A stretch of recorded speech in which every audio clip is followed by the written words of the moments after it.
Hello, everybody, and welcome back to the Headspace Podcast. This is the show where we break down the newish hip-hop albums track by track. This is, in fact, part 2 of our episode on Nas, the Last Tapes 2. So, yeah, part 2 of his part 2.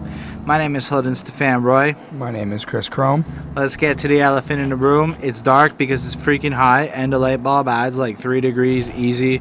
And honestly, the heat definitely impacted our performance on part 1 a little bit. It got a little bit hard to focus. So by keeping it nice and cool in here, this is the freaking move. You may even hear that there's a little fan-like sounds in the background going on right now. If that annoys you and is very present, well, freaky got real bad during part 1 is all I'm trying to say. On that note, you should watch part 1 before you watch part 2. Because that's where we go through the first half of the album and intro it and do all that stuff. But for those that just want to jump into it here, we know we're not experts. This is a journey of growth. This is a journey to experience the music as it's released and to give our thoughts and opinions on every song as we see fit, which often is commenting on lyrics. So, yeah, I think we can get into it. So why don't we talk about the war against love? Aerodynamics. Now I'm chilling 20 carats like a savage, not embarrassed by what. All right, Chris, how do you feel about this track? I like it. I think I like the premise of it. It's a war against love. They're trying to preach this like positive energy, peace, and wanting to make sure everybody's kind of like united together, which I really do enjoy. But I Wait, do. What? It's more like these are the devices used by the people in charge of the world to prevent us from embracing love within our communities, creating and propagating the divisiveness and garbage that goes on in the world today. And then there's everything else that I missed, because I was going to say I completely missed this track. Like, I didn't quite understand it. I mean, right off the jump, it's what's up, African, cool. So he's probably speaking to his people to give him what's Right. up. Shouts out a bunch of places like Haiti, Barbados, Bahamas, Grenada. The war is against love. We're under attack. So with that, we can see that people, usually governmental forces and other such rich folk, do what they can to prevent certain communities from uniting and being able to prosper. Now, I'm not saying that it's that black and white, no pun intended. It's just that that's kind of the very simple 2-second version of what's going on here. And there's a lot of evidence to support this idea that there is an active effort to prevent love from prospering. And I think it really is prevalent in our modern day and age. So, to every single African that's on the map, and he kind of flips that line in to let you know that this is happening to everyone all over, and that people maybe should be a little bit more aware. And I think this side of Nas that we're getting in this track is really cool because he uses an opportunity to give you a bunch of stuff to Google. And in that kind of regards, I think that's what you have to do. So with the time span, I wasn't able to look into every line, but it is interesting. Scientists told us how the Mayans lived. Highways are landing strips for planes to land before the Wright brothers planned aerodynamics. So it's like, on the one hand, we have these same scientists who are telling us in the past how people existed and manifested and lived. But meanwhile, when you look in, and I might be wrong about this is what I took from it, in modern history, you have like this sense where really, before we even invented a landing strip for an airplane, the highway was that purpose. So it just kind of played out like that, and things just kind of evolve off of one or the other. Now, maybe that was a little convoluted, but what I'm trying to say is, everything's a little bit of the perspective of it. So a highway is this thing for cars, but all of a sudden it becomes a beautiful opportunity to become a landing strip simply because the need arose. I hope that was clear what I was trying to convey. Anyway, now he's chilling 20 carats like a savage. And I love the rhyme scheme. Scientists told us how the Mayans lived. Highways are landing strips. Mayans live landing strips for planes to land. Just kind of playing up on that rhyme scheme with land a little bit. Before the Wright brothers, who invented planes, planned aerodynamics, and then having planned, which is kind of like planes, and it's nice. The wordplay was nice. No, like consistently throughout this project, I feel like Nas has consistently shown us that on the skill of rapping, he is brilliant. The rest of it had to do any of the criticisms, maybe the subject matter of what he chose I don't like, or maybe the beat was whatever. But man, the guy can just flow and just make it all sound super beautiful and just, you know, hit it proper. Or like when he brings up while chemtrails and satellites hover over, Right. Feds is watching. So you have that idea where, as much as the technological GPS systems are like beautiful and we all use it, it's actually pretty crazy how the government can take the same information that benefits us and flip it on us 100%. Then with the chemtrails, this refers to a conspiracy theory where when you look up in the sky and you see those planes leaving the white lines and stuff behind, I believe that they're spraying chemicals over different populations for different effects to control us and whatnot. And yo, when you go into conspiracy theory land, it can get real deep, but man, is it fascinating, and I truly like learning. And then you got like the fifth is loaded for these lawyers who be ripping soldiers off in court. They don't get them all, they just take your money and lie, have you sitting up north. That's again something I don't really think a lot about is the lawyers involved in the criminal case with these people. So imagine you're just like in this environment, right? And even the lawyer that you're literally paying to keep you out of jail is just taking your money and robbing you in a sense and like lying to you, getting your hopes up, but playing it just so that you can get trapped, so that when the court case comes, oops, I tried my hardest, son, and now you're going up to jail. If you follow that up, study the law, get your appeal, go learn it, understand the situation. Knowledge is power, because then at least you identify if the dude is spitting truth or not, but in your ignorance, you're unable to recognize that this lawyer is playing you, things like that. You know, they try to kill us off since the days of the brilliant Moors. No idea what that means. But you can get the idea that this is a conspiracy at a top level with an active effort to destroy certain communities. You know, Mayday ships pull up to the Sicilian shore, so I hustle more. Ain't no justice for the poor. Got me feeling like middle fingers up, fuck the law, bust the Dutchie open liquor pour.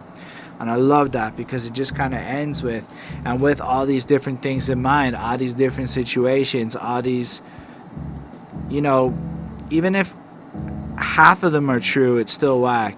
Even if 5% of them are true, it's whack. And that's the thing about conspiracy theories, is some of them are true.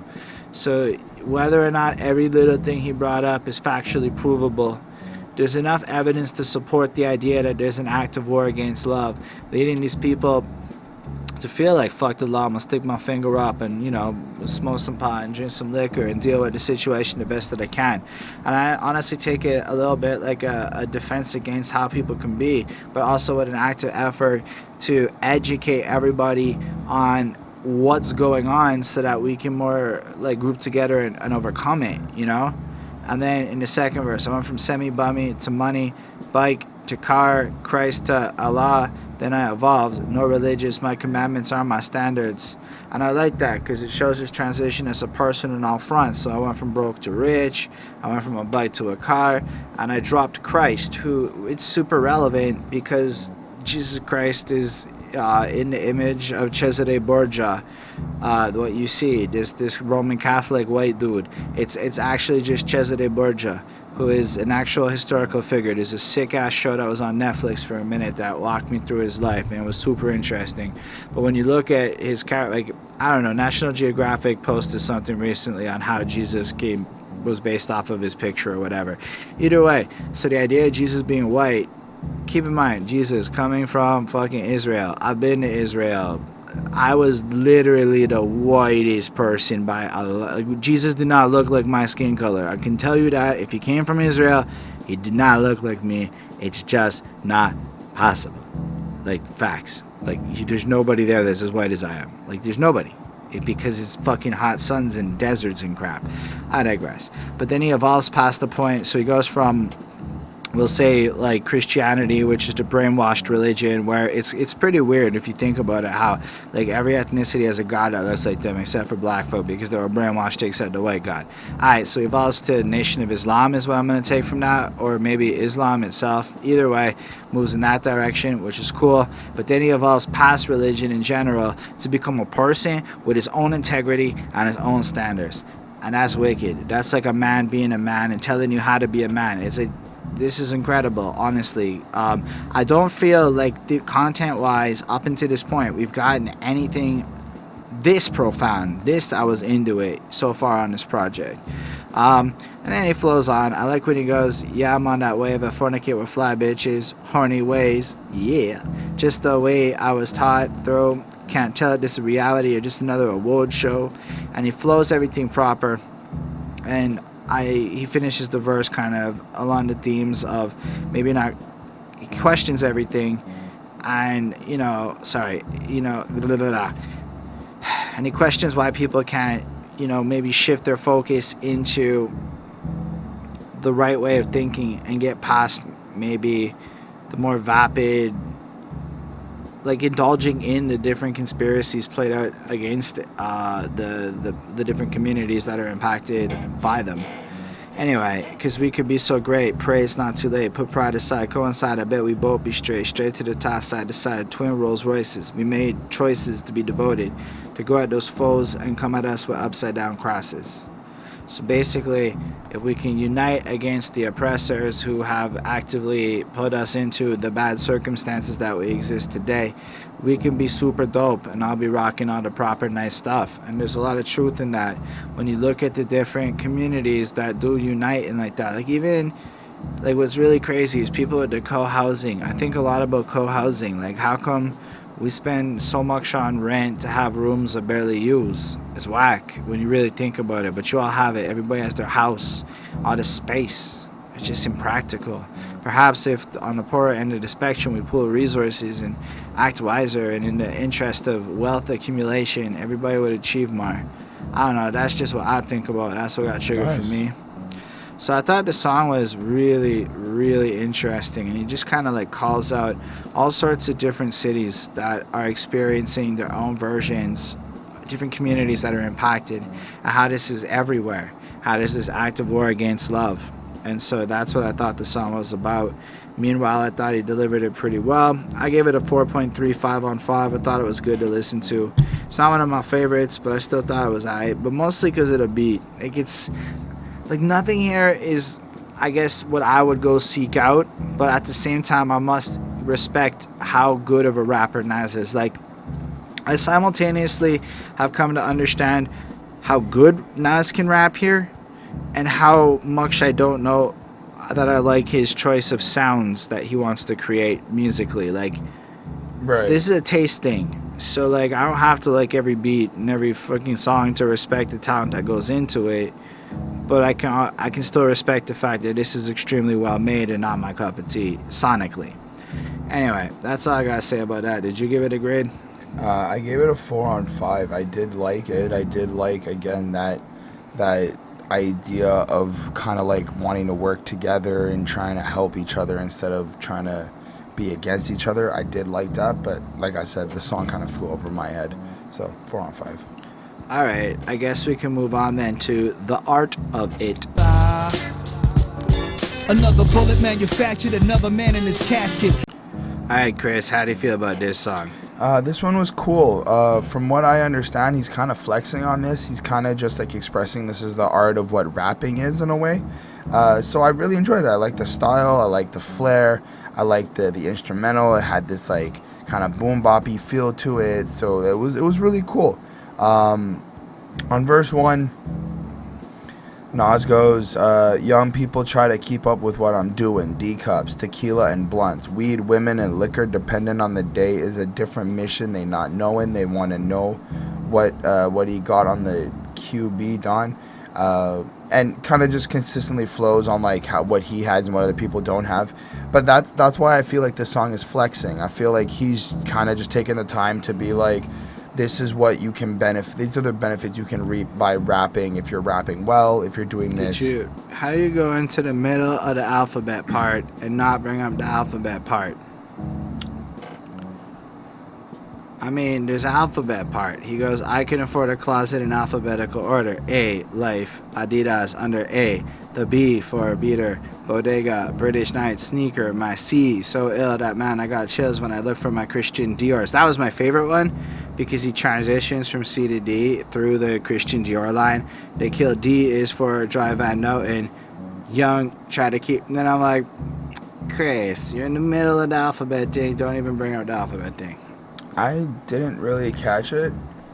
he says alphabet order and then proceeds to use the alphabet in order till D, and then gives up on that scheme and moves on Good to on the his next thing. creativity. I mean, hey, I'm not saying he didn't do it. I'm just saying I didn't catch it. I know you didn't catch it, so I brought it up for the people in the audience. But it was cool, and that's what I got from the first verse, just kind of being more just like, look at me, I'm gonna do the rap thing.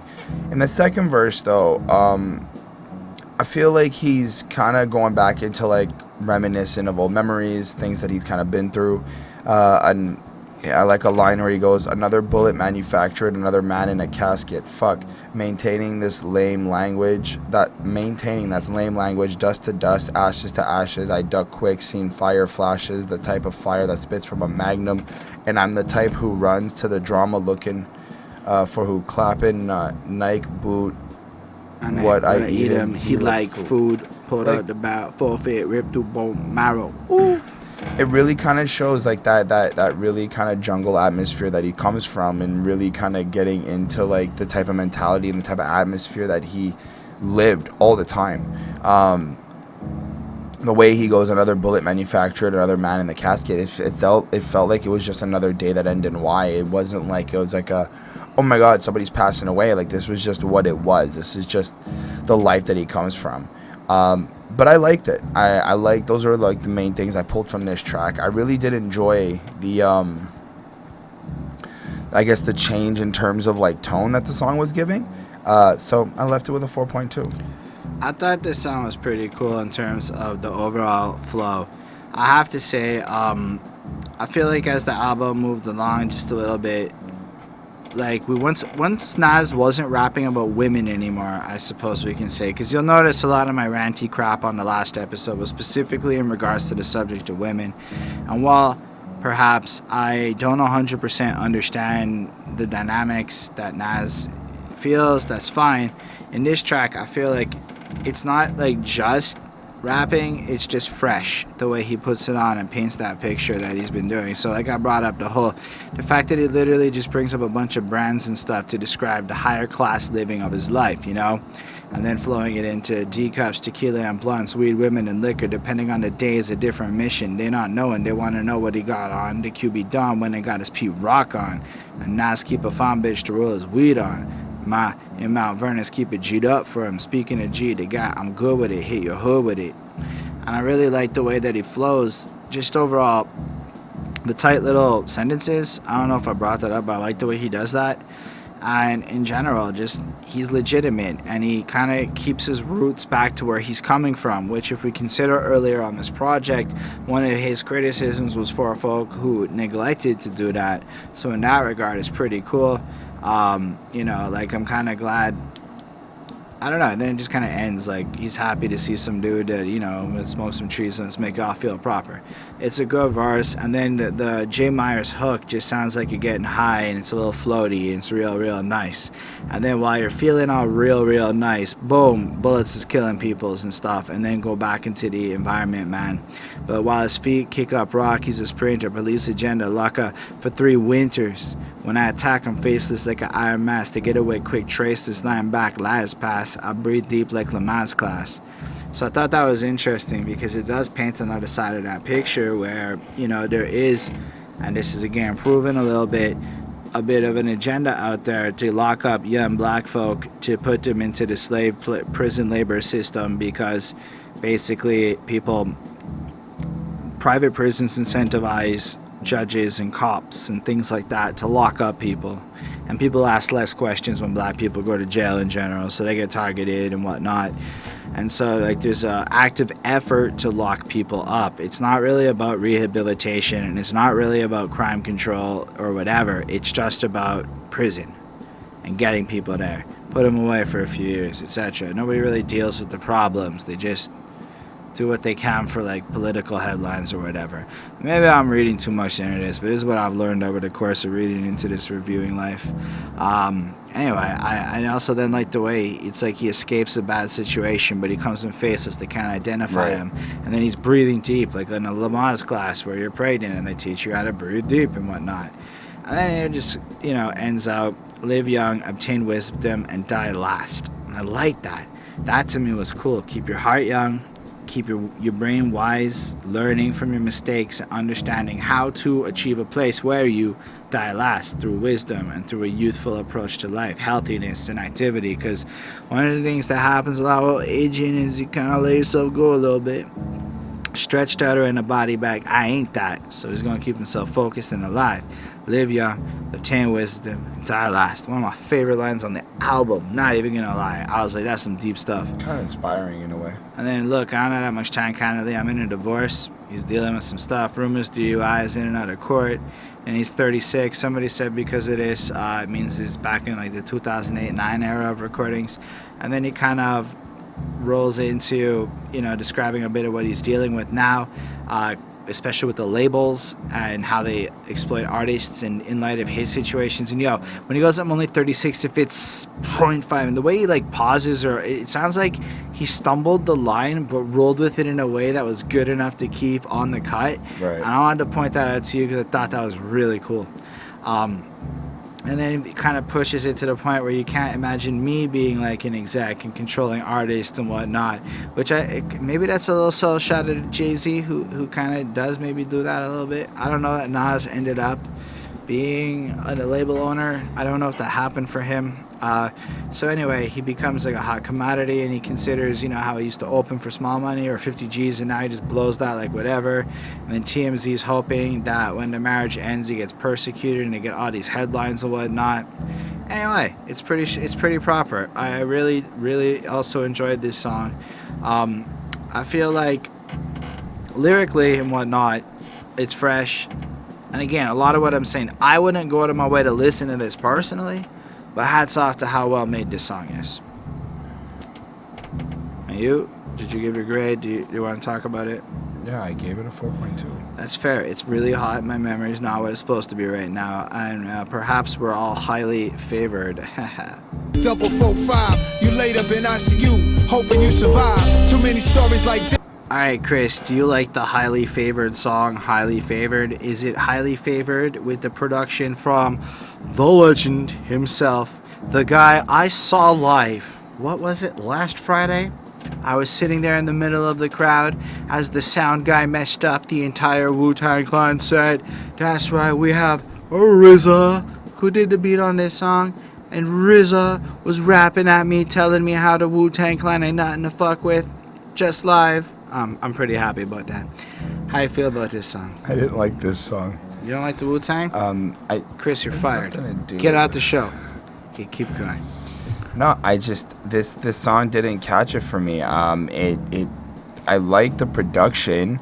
I think that RZA did a great job producing the instrumental and really kind of getting into what he tried to do, but I didn't really care for the song. I don't know. It was something with the sound. It was something that maybe didn't catch me or whatnot, but I felt myself being bored. I felt myself just not getting really into what they were trying to present. I don't really know how I felt about the chorus either. I don't know if it really kind of sits with me, if I like it or not like it. I'm still kind of on the fence with that still at this I moment. like the hook. It's okay, I guess. Something I did like, though, was in verse 2. The OG said, no matter what it is, rent it and never buy it. It's all temporary possessions. We don't own nothing on this earth but your soul, and that's the lesson. And I like how he's really, he kind of took out the materialistic aspect of things, and he really went into, the only thing you truly own is your soul. That's based on how you develop, how you grow, and your self-discovery and stuff like that. So, but it's also especially true for automobiles. If you lease the car, it's ultimately a better value in the long run than buying the car.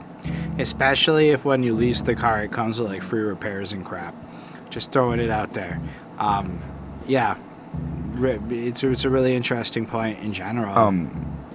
But other than that, that's kind of what really sat with me, was just that kind of understanding of they're still kind of pushing this narrative of trying to grow and self-develop, and that was just really cool. It's something that I'm kind of doing right now, so that was something that connected with me.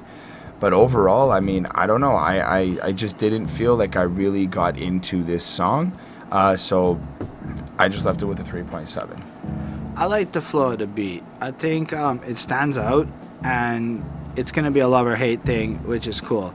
I can't say it's my favorite RZA beat, but I can say that I thought it was nice on this album, and I thought that Nas over RZA's beat, and the way he hugged the pockets, and the way he hit that flow, just so nice, smooth for the right feel that you're supposed to get. Like, damn, it's impressive. It isn't my favorite song, but it's really well made again, which is my general feeling on this album. Is my feelings are kind of irrelevant because I can't help but admire just how talented he is. Like Patient, my hate is highly favored by the Father, love to all. Rest in peace to Zanu, the barber brought cases. So you had the Patient rhyming with the cases. I believe the barber brought Father kind of rhyme together the way he does it. Like, it just, he connects it in a cool way while just, you know, almost reminiscing, which is something I really like about Nas, is that he can reminisce well, you know, celebrating, take us back to thought, you know, which I take it is like, you know, a more conscious era of where we're at with shit. The real New York, death to rapists and rats, the touch cool to Brooklyn stories, the kings, the lifers, the lords, the queens, or the stories of Puerto Rican righteous. I heard things. I know some people who know people, get money. The broke people claim you owe some people. So he kind of thinks back to maybe more the legitimate eras of hip-hop as they're more known, the golden age and the different boroughs, and how, you know, the integrity and the strength used to be there. And then I like how he kind of brings it to Puerto Ricans, which makes me think of Big Pun and Fat Joe, which I believe they're Puerto Rican. I could be wrong. Sorry if I am. And then, you know, he knows some people, he knows some things. But what I really appreciate is when he goes, the broke people claim you owe some people. And it's like, it's those little wisdom nuggets that he drops on you for you to like really think about that line. Like, he tucks it into the rest of it, but it's true. The way people act and move dictates a lot about who they are. Right. And in this regard, when he says the broke people claim you owe some people, if you're trying to get money out of a situation or whatever, it just says you're broke. Whereas rich people, it's like whatever, you know, it's I got it this time, you got it next time. Nobody really thinks about it like that, you know. It's not keeping tabs like that unless, you know, like it's business, which is a different situation. Right. Anyway, you gotta watch who you joke or who you get checked with. We easily mistake jokes for disrespect. Where I'm from, it's never over if somebody dies. Somebody gonna ride years later, somebody's son, 445. You laid up in the ICU hoping you survive. Too many stories like this one. I have to say, over the course of this channel, we have had too many stories like these one, from many decades of rap and from many eras and cities and styles. And to me, there's like an empirical evidence to using hip-hop to track some of the situations that maybe other people don't want to track properly in the media. Right. I digress.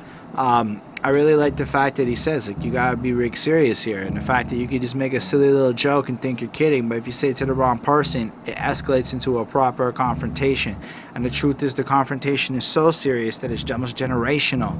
It doesn't end with the death. That just creates a retaliation loop, and that's just unfortunate. And then what's shaking? That's an interesting point, because if your faith is shaking, that's not a good situation. So it's almost questioning.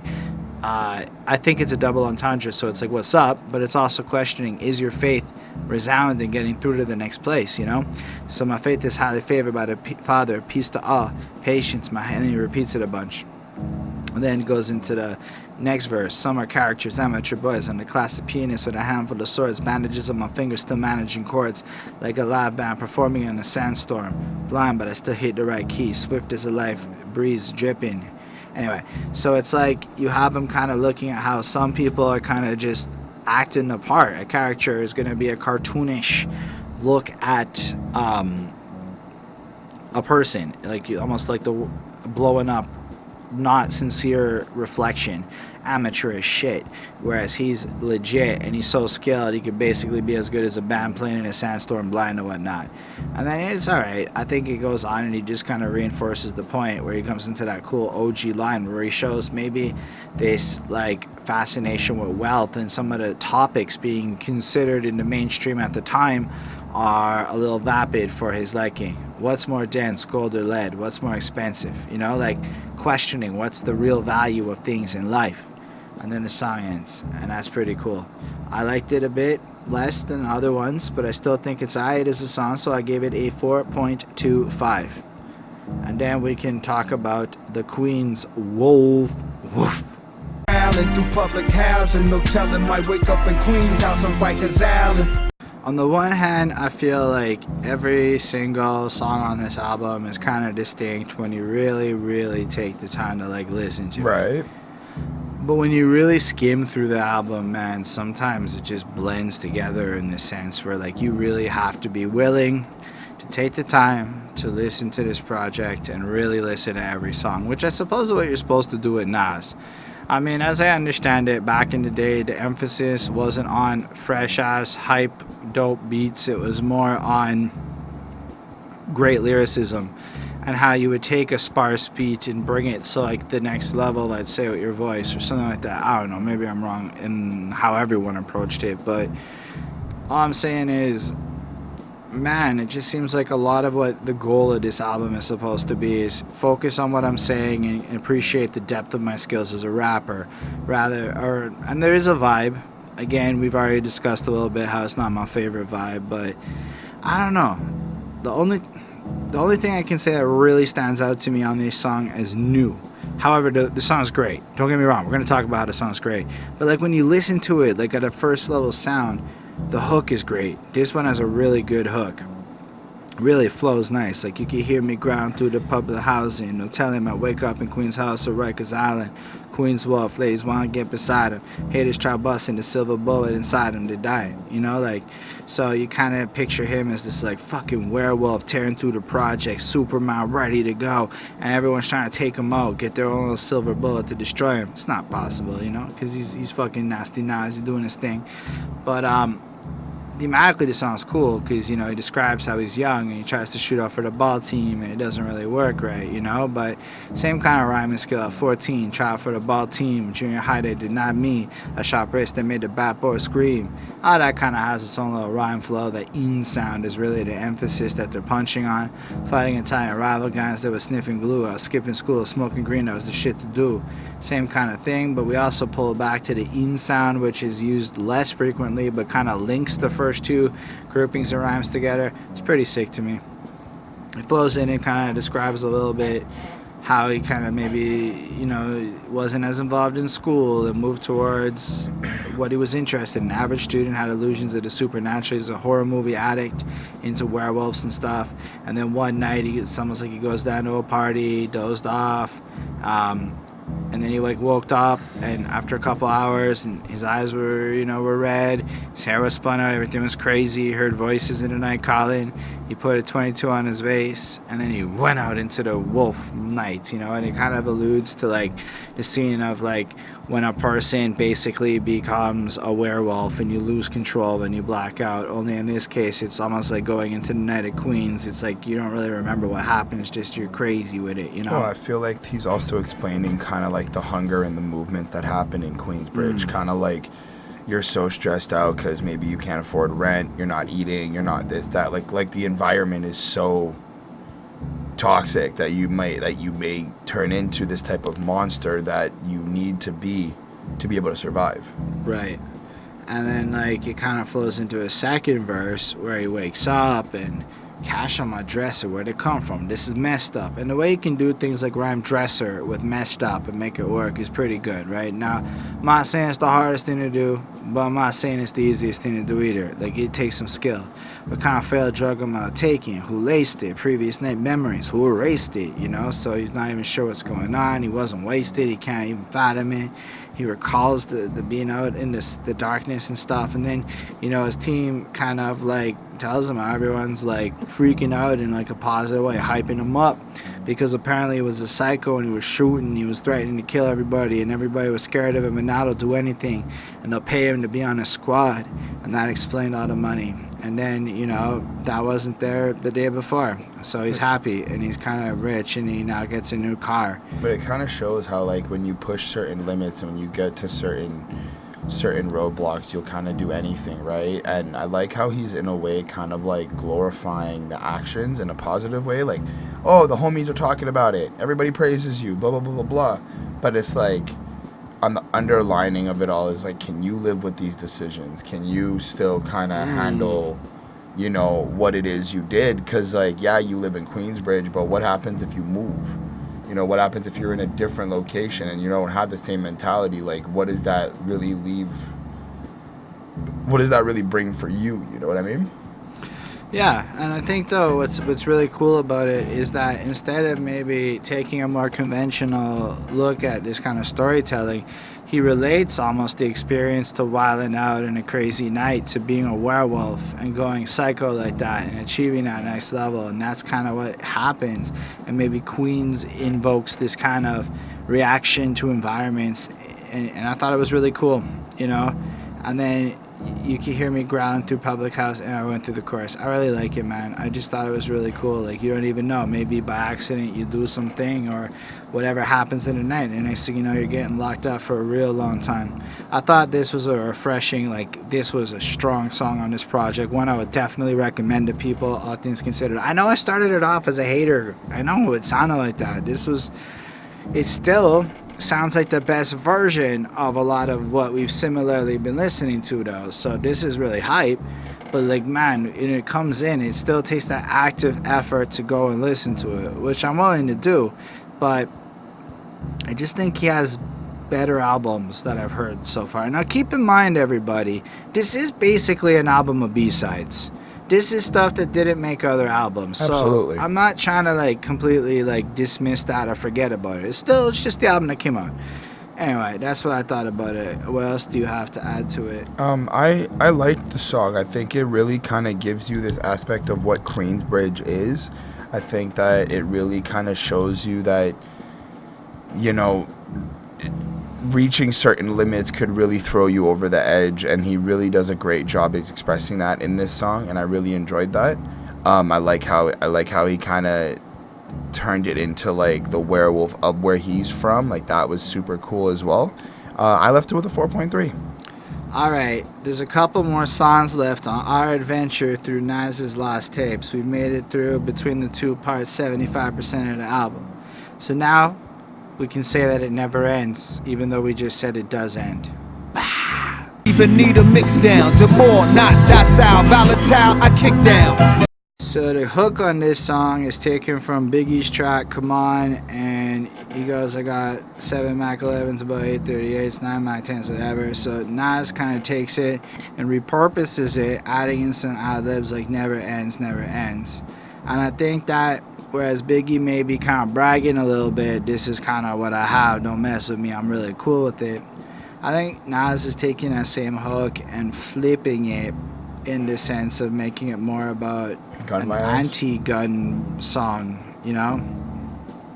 Buckets like Gilligan, still at Peep Reptilian, and the Filligan blending in my quintillion. That's one of my favorite starts to all of the songs, because he hasn't done that rhyme scheme a lot, and I thought that was just super fun.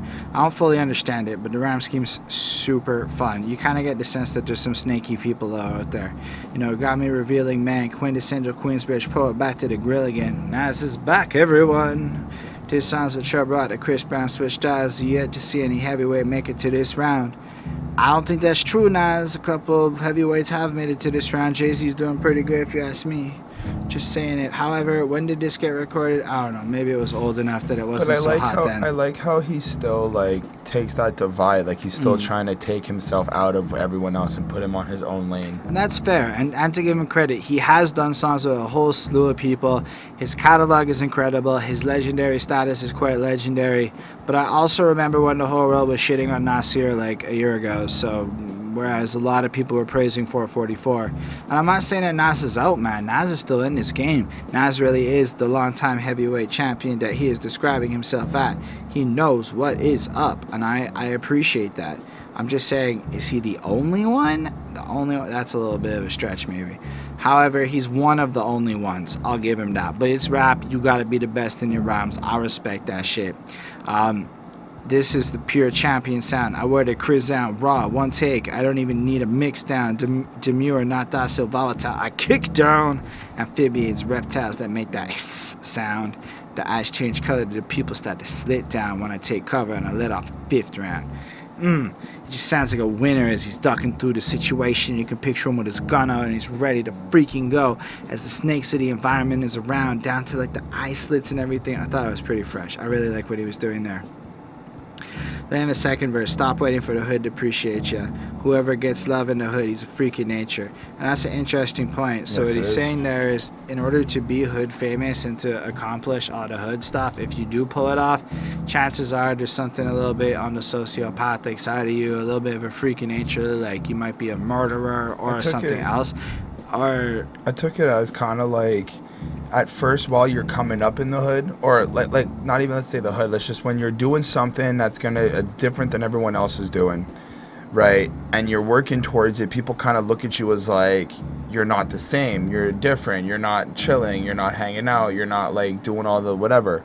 But then it's like when you get to fame or when you get to succession, people are like, oh, but that's that one weirdo that got famous out of the hood. That's the guy. You know what I mean? Like, Well, it's I mean, always this idea of... maybe. I know. Maybe you're right, because when he said he was mainstream, the lame scream. When I said I wasn't mainstream, the lame scream, what does he mean? Who does he think he is? His bank be hit, he hardly out. He's still as hard as when he started out.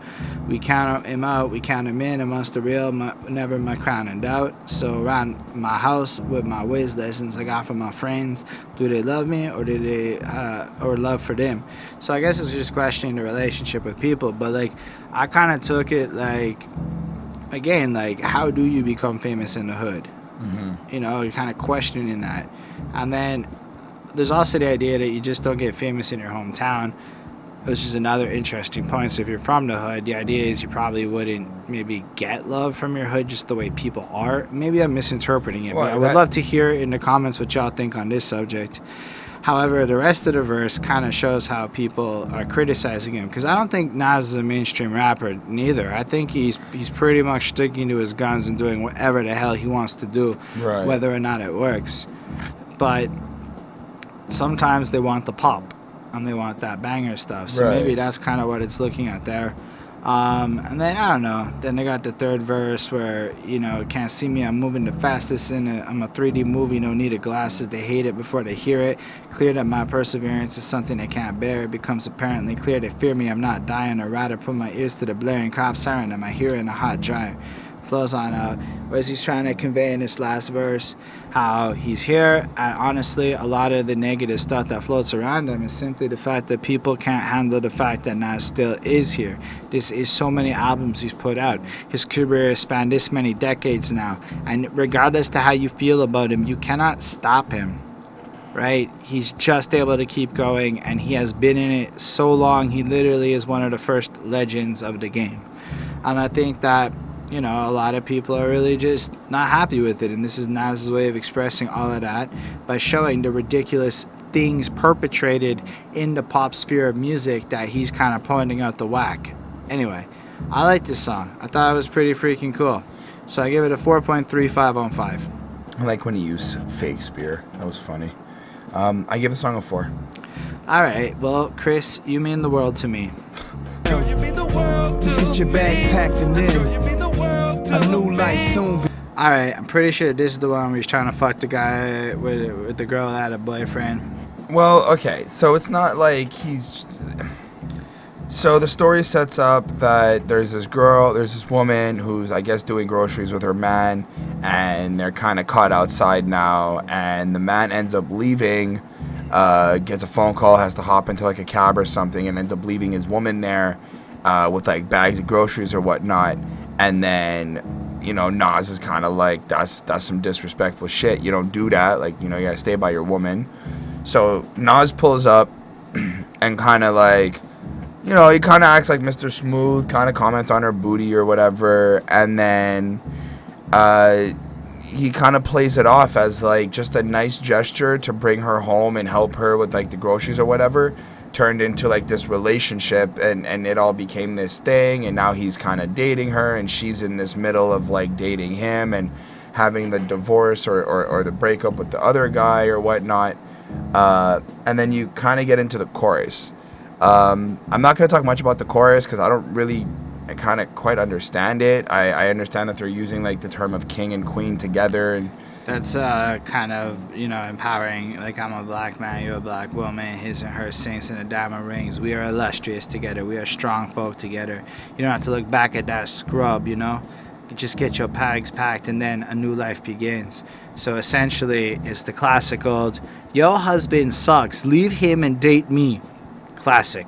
Like super, that's exactly what's going on here. Like I told you when I'm in, and he just repeats that a few times. Essentially, I want to fuck you and date you and fuck your old guy. I'm way better because I'm a real man and I'll take care of you proper. But then verse 2 comes. She had a son and he was 3.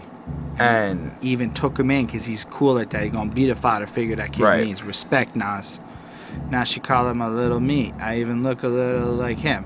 Nah, I mean, he looked like me, but a couple shades darker. She'd be calling him Blackie because his real father, Jet Black, so she treat him like it's a setback. I don't respect that. So that's important because the birth father's clearly darker, and she's looking at this as though it's a negative thing, and she wishes that her son would be of a lighter skin and kind of feels that the darker the skin, the bigger setback, which bothers Nas, who feels that this is a ridiculous thing. You should be proud of this type of thing. And there's a lot of, all over the world, people making efforts to whiten their skin because this is what's propagated. White is beautiful. White is successful. And it doesn't matter where you go, anywhere with color, this is kind of ingrained into it, whether it's the Philippines, whether it's Latin America, whether it's Africa. I don't know about Africa. I really don't. But we'll take the Caribbeans. I know that's a prevalent part of that as well. Anyway, all I'm trying to say is it's pretty interesting. And then he flows into, see, I knew we was a mismatch. I'm laid back. You two used to getting pimp smacked. And I'm like, which really brings up an interesting point. Like I'm just kind of wondering then how it goes, because when he says pimp smack there, I'm wondering if it's not literally the guy beating her down.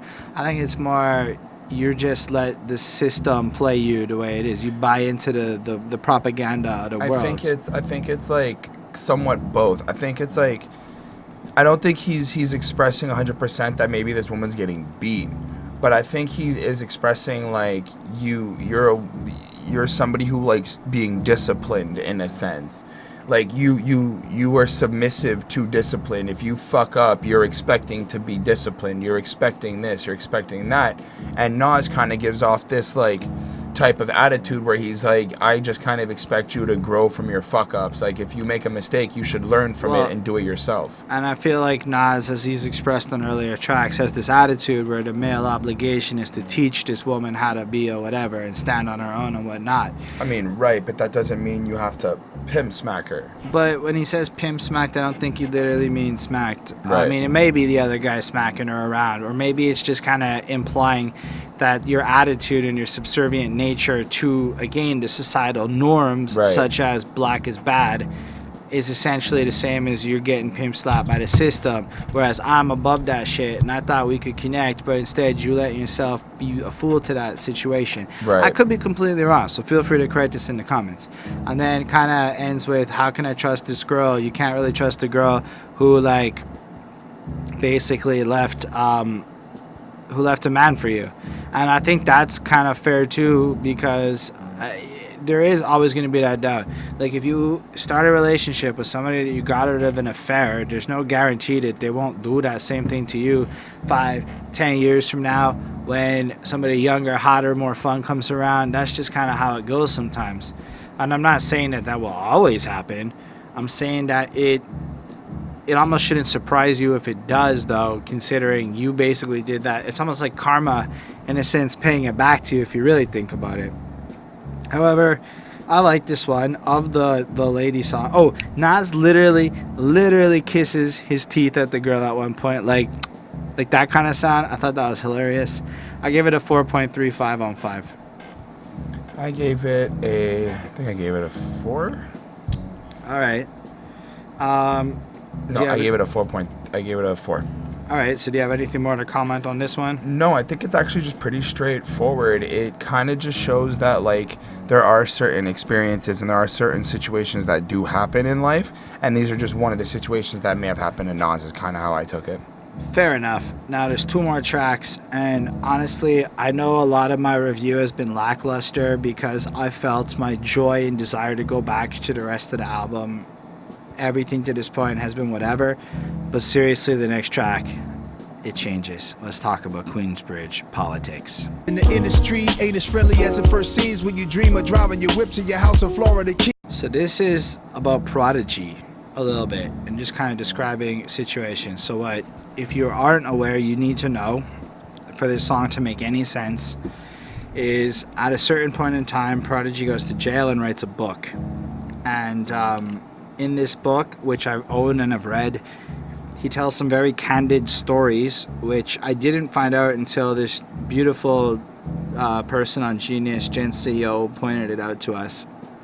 That this book resulted in certain people possibly being killed, put in jail. Like, there were actual hood consequences to some of the stories that were told by Prodigy. And like I'm telling you, it was pretty candid. Like, he just said names, like he had to get it off his chest, and this is what's up. Simultaneously, Prodigy had sickle cell anemia, and not long after that book came out and the jail situation, ended up passing away, which kind of probably left Nas with certain feelings. And this song, I believe, is Nas exploring these feelings, you know? Starts off with some vapidness, you know, talking to security on FaceTime. So we know it's going to be a little bit on the 2012 and beyond era, because I don't think FaceTime existed before then. Fair enough. Trying to figure out if she's going to give me that FaceTime. Yeah, get up in front of her, have a little good time. I don't want to tour, I want to chill with my son more, teach him about Egypt and critically analyze Black lives and respectively. You know, I want to stay home, be around my family, make sure he learns the true history. Right. And then it goes, why Prodigy mural get vandalized? Why Prodigy? The project politics, obviously.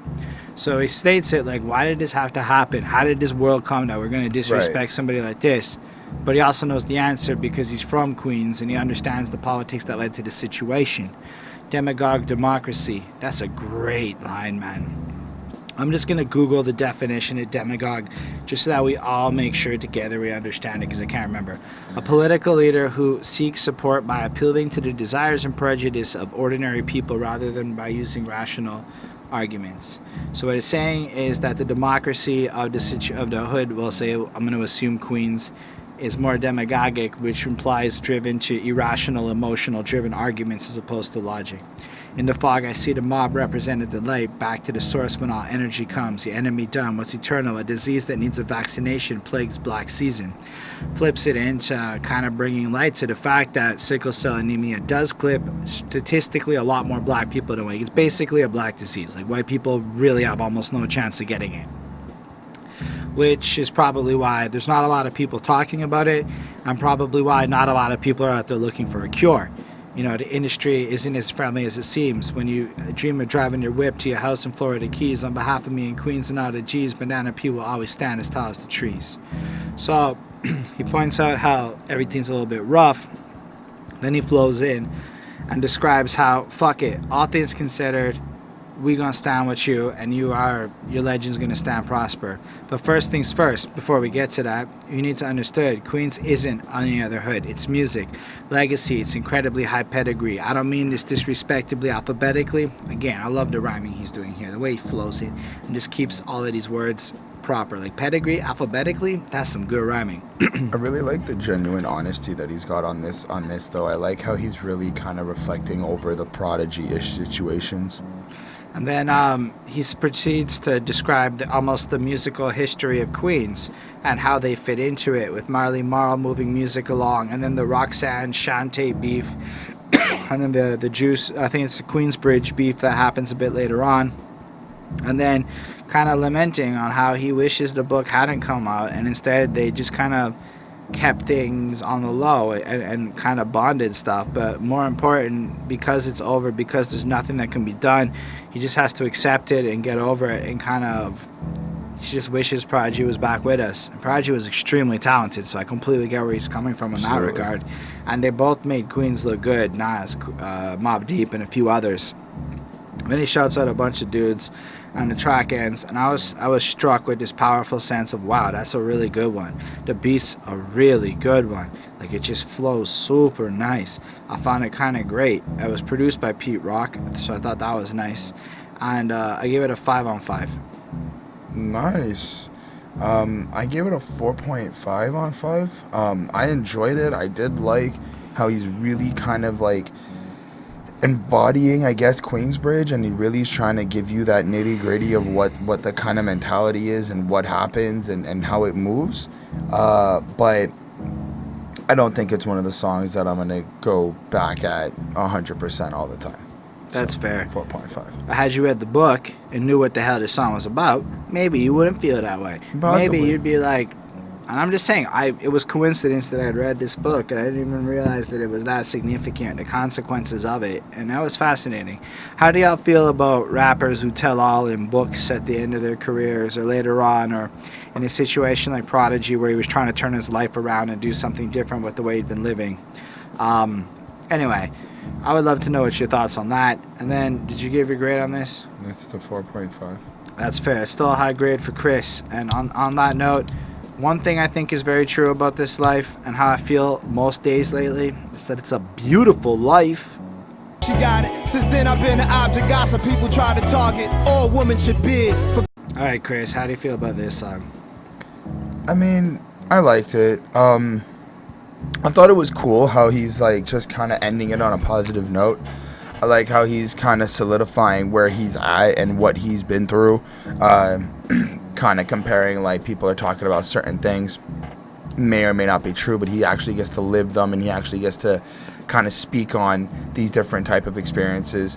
But I mean, I'll be honest, at this moment I was kind of just like, I was more happy that it was almost over than I did actually really wanting to I guess kind of get into the track. This is one of the best songs on the album. Really? Yeah. I don't think so. Well, you're wrong. Explain to me why I'm wrong. Well, I mean, I'm not supposed to say you're wrong because I would feel bad if somebody said that about me. But that was my gut reaction. That's fine. But you're wrong because you didn't give it a chance and you're saying it's not one of the best songs on the album. So I think because of that, I win. That's Anyway. fair. That's fair. But I do like how there is this. What do you know about Nas and Khalees? See, it's just also the context of it. So if you look at the first verse, so it starts out with peace, y'all. This one goes out here to the most loyal ones. This one for you, me. This me for you. We see things alike. We live alike in truth. So essentially, as time's goes on, the people who are still down, the people who still do what they're supposed to do, the loyal ones, respect. Let's go. Craziest thing already happened. Get me. Could tell you gonna be laughing at me or you laughing with me. My baby's mom's made a book about me. He says it right there in the song. She tried to out me in Barnes & Noble's new release section. She's confessing. And I believe he accuses him of beating her, being really manipulative, all sorts of other bad stuff and whatnot. Now the street's guessing. The beef started over some woman. Couldn't be the furthest thing from the truth. Was she looking for fame? Yo, I hope she got it. Since then I'd be the object. Gossip people try to target. And the way he rhymes all those things, I've been trying to, like, as I quote it, rhyme it in a way where I feel like it emphasizes, like, Right. the punches that I think are interesting. And it's true, man. Imagine, like, you're the mother of your kid who might be a little mad at you, writes a freaking book trying to sell you out, and it creates all sorts of whatever. And then he kind of flips it into describing, like, all women should bid for keeping real fathers away from their kids. Meaning, if you actively go out of your way to stop a dad who's willing to be a father from being there for his kid, you deserve time. And I gotta give him props on that. For the amount of men ain't shit bullshit that flows around the world, and how blah blah blah, men are never around, men abandon women, then yo, when men try to beat her, you can't, you can't, like, fucking stop that. Like, it's just wrong. These kids need their dads and whatnot. And then, these rappers talking real shit. I lived. How many been married, divorced? Their ex-lady wild and hires a lawyer, judge, awards a monthly 80,000. Stevie Wonder even hollers and says, yo, it's true. I understand what you're going through. Blind, but he still sees the pain. The performer used my rib, thought it was till death to her. She married again. I'm wishing the best to her. So all of this, he's going through some seriously high-profile divorce-like stuff that's going on. He's getting played out in the papers and the news and the medias, all of that. And then, if I'm not mistaken, he goes on to describe how he runs away with the kid. I don't know if that's in this verse, but at some point he goes on to describe how she leaves with the kid. I don't need many to pray for me. Her bad, she want to keep the kids away from their dad. Tell you lame something, spit some game. Planes carry me to Madrid, Spain, so I complain. When you place plane, then you're defective. When you take plane, then you're respective. You gotta give me credit. So he's doing his best to, like, show that he Grown from the accountable for situation. the different things he may have done wrong. He's trying to grow from it. But at the end of the day, all things considered, don't fucking take his kid from him. It's just wrong. And I really believe that from the bottom of my heart. That type of thing is wrong. Anyway, so the craziest thing just happened to me. Get me? So you know what happens next? It probably won't affect me. How many people owe the feds? Keep it real, especially if you were artists in this music game. The smartest one gets abused for the change. And my life is sex, superstardom, and stupid cash. So unpredictable, not aware you could lose it fast. Again, great rhyming, but really what he's saying here now is he's pivoting. So on the one hand, be careful of the women you date in this situation because it can blow up in your face and be real bad, dropping knowledge. Now he's bringing it towards your lifestyle. You got to be a little bit careful because, basically, if you're not careful with your financial situation, the government's going to show up and do this. So he claims he signed his own checks. He swore we paid the IRS. Somebody's jacking his shit, He swears to God, but then he's got to deal with maybe a government situation. I don't know if that actually happened. But or I don't know if he had a situation where that went in, but basically either way, he is at a point where he's in control of his financials is what I think he's trying to convey, whereas other people aren't actually keeping track of that stuff and get themselves trapped, incarcerated for it. To my incarcerated team who got life, it's not right, but you still got your life, so keep your head up. It's fucked up, especially if you are doing life in prison. I don't know, flows it on out to the end of this verse. It's a beautiful life, it's all good. And then he takes a quick shot at commercial acts again, and there's a third verse where he's kind of pointing his target towards a thin line from this gangster life and stop. I can say I've never been punked, robbed, or smacked up. Proud to say I've never been chased, jumped, or backed up, or extorted from my pay stubs. Luckily or blessed from what prayer does. So he starts off kind of implying, all things considered in my career, ain't nobody come at me and ain't nobody punked me or made me look like a sucker in the eyes of other people, where this kind of stuff has happened to other people. It's actually stuff that gets told about inside of that very same book we were just describing in the last song, or 2 songs ago, or no, last song, yeah.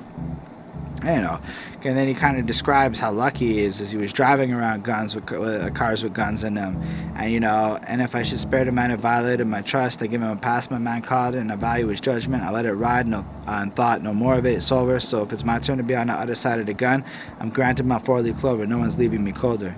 And I guess what he's trying to convey in here is that the life or death politics of the situation, and he's willing to accept the consequences of a situation because he was playing by the rules and doing his part in that moment.